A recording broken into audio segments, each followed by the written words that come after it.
പശ്ചിമേഷ്യയിലെ യുദ്ധസമാനമായ അന്തരീക്ഷം ഭയാനകമായ ഒരു പുതിയ ഘട്ടത്തിലേക്ക് പ്രവേശിച്ചിരിക്കുകയാണ്.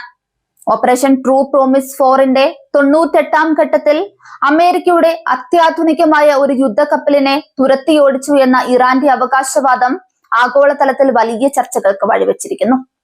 സമുദ്രസീമകളിൽ വൻ ശക്തികൾ നേരിട്ട് ഏറ്റുമുട്ടുന്ന സാഹചര്യം ഈ മേഖലയിലെ സമാധാന ശ്രമങ്ങൾക്ക് കനത്ത തിരിച്ചടിയാണ് നൽകുന്നത്. അമേരിക്കയുടെ ആംഫിബിയസ് അസൾട്ട് കപ്പലായ USS ട്രിപ്പോളിയെ തങ്ങളുടെ സൈനിക നീക്കങ്ങളിലൂടെ പിന്തിരിപ്പിച്ചു എന്നാണ് ഇറാന്റെ ഇസ്ലാമിക് റവല്യൂഷണറി ഗാർഡ് കോർപ്സ് അവകാശപ്പെടുന്നത്. എന്നാൽ ഈ വാദത്തെ അമേരിക്കൻ പ്രതിരോധ കേന്ദ്രങ്ങൾ ശക്തമായി നിഷേധിച്ചിട്ടുണ്ട്. കപ്പലിന് യാതൊരു കേടുപാടുകളും സംഭവിച്ചിട്ടില്ലെന്നും അത് തങ്ങളുടെ ദൗത്യം തുടരുകയാണെന്നുമാണ് വാഷിംഗ്ടണിന്റെ ഔദ്യോഗിക വിശദീകരണം. എങ്കിലും സമുദ്രമധ്യത്തിൽ നടന്ന ഈ സംഘർഷം ഇരു രാജ്യങ്ങളും തമ്മിലുള്ള ശീതയുദ്ധം എത്രത്തോളം രൂക്ഷമാണെന്ന് വ്യക്തമാക്കുന്നു. കടലിലെ പോരാട്ടം കേവലം അമേരിക്കൻ കപ്പലുകളിൽ മാത്രം ഒതുങ്ങുന്നില്ല.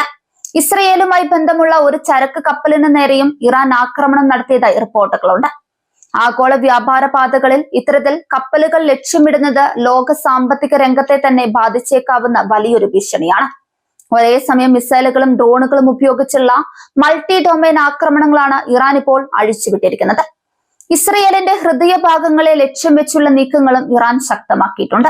ടെൽ അവീവ്, ഹൈഫ തുടങ്ങിയ പ്രധാന നഗരങ്ങൾക്ക് നേരെ മിസൈൽ ഡ്രോൺ ആക്രമണങ്ങൾ നടന്നതായി ടെഹ്റാൻ അവകാശപ്പെടുന്നു. ജനസാന്ദ്രതയേറിയ ഈ നഗരങ്ങളെ ലക്ഷ്യം വെക്കുന്നതിലൂടെ ഇസ്രയേലിന്റെ ആത്മവീര്യം തകർക്കാനാണ് ഇറാൻ ശ്രമിക്കുന്നത്. ഇതിനു പുറമെ UAEയിലെ ഇസ്രയേൽ ഡ്രോൺ ഹബ്ബുകൾക്ക് നേരെയും ആക്രമണങ്ങൾ നടന്നതായാണ് വിവരങ്ങൾ.